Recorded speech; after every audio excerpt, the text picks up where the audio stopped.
From Hollywood comes the most exciting motion picture news of 1938. Walt Disney has completed and released his first full-length feature production, Snow White and the Seven Dwarfs, in Technicolor, the most daring adventure in screen entertainment since the birth of the motion picture.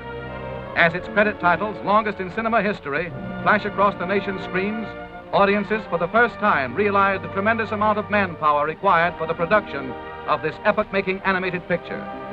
The entirely new form of storytelling that already has captivated every man, woman, and child who has seen it. Just how was Snow White and the Seven Dwarfs created?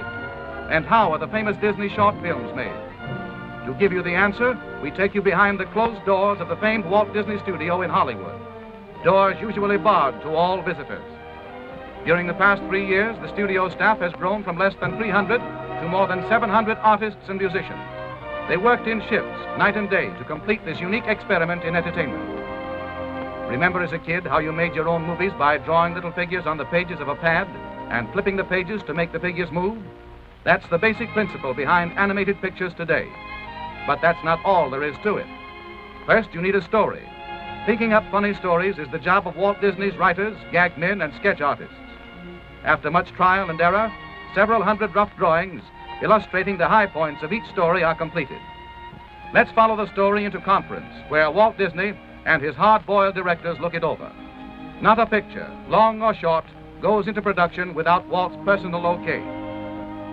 Next, a director whips the script and dialogue into final form. Then he calls in his assistants, including his musical composer, and plans the score of the picture, timing out each scene carefully. He even acts out every move of the action, so that the men who work with him can visualize what the scene will look like on the screen.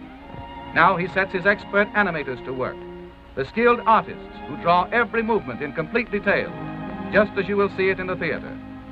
Each animator's drawing board is lighted from below. He looks through the paper at the character he has previously outlined and draws the next movement in correct position. This clever animator is using a mirror to capture a tricky facial expression like this.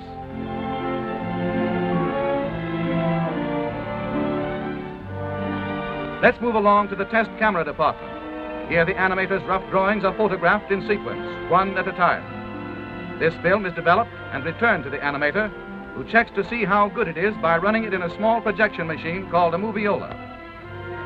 In this moviola, as the animator runs his film backward and forward, we catch a graceful glimpse of the screen's newest heroine, Snow White herself. Now we're in one of the studio projection rooms, where Walt and his staff study the rough animation of a sequence about the 7 lovable little dwarfs.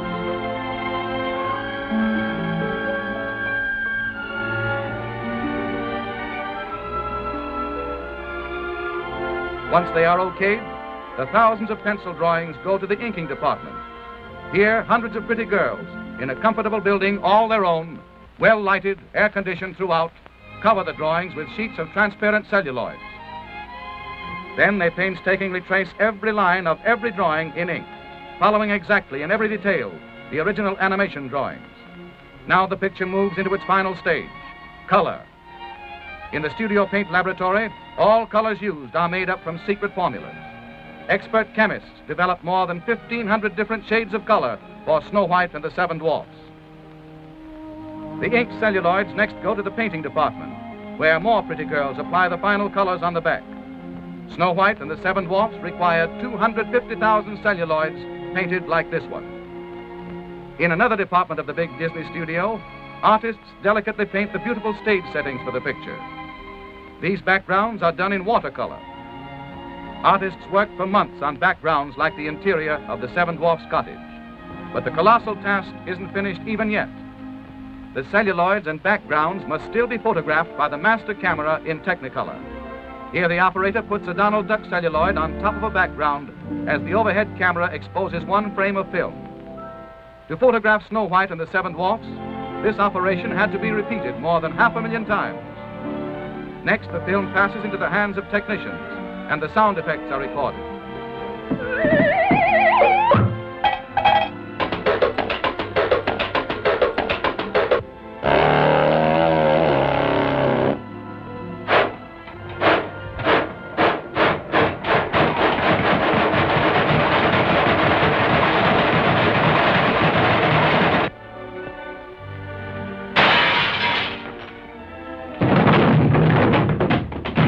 Finally, a symphony orchestra records the musical score, the hit tunes that will thrill listeners the world over.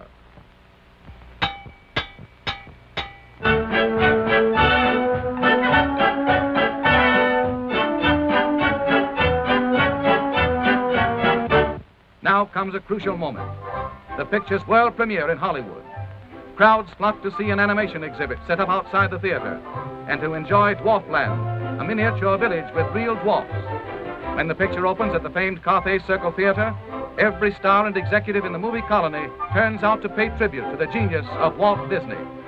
Leo Spitz, president of RKO Radio Pictures, Mickey and Minnie Mouse, and Donald Duck, Bob Burns and the Seven Dwarfs, Shirley Temple,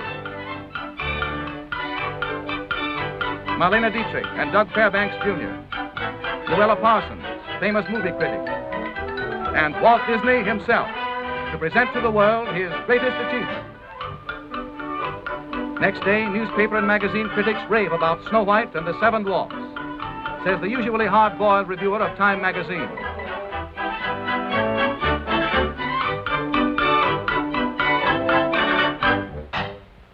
More than 3 million paintings and drawings like these were created by Walt Disney and his staff of artists to complete this entertainment triumph at a cost of more than $1.5 million.